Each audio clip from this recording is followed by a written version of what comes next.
Finger family. Solomon. David's son Solomon succeeded him as king. When Solomon was still a young man, two women came before him and asked him to settle their dispute.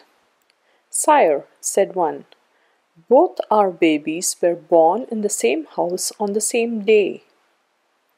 Last night this woman's baby died.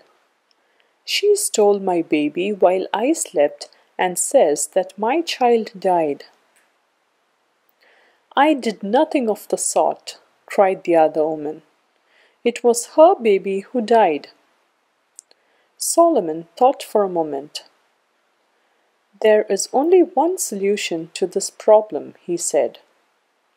"I shall cut the baby in two, and each of you shall have half." One of the women nodded in agreement. The other cried out in horror. "No, don't kill the child," she sobbed. "Let her keep the baby." Solomon gave the child to the second woman. Only a mother would rather give up her child than see it killed. The baby is yours. Soon Solomon's wisdom was famous throughout Israel.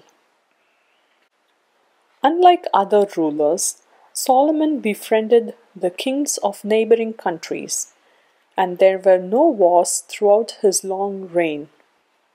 News of his wisdom spread far and wide.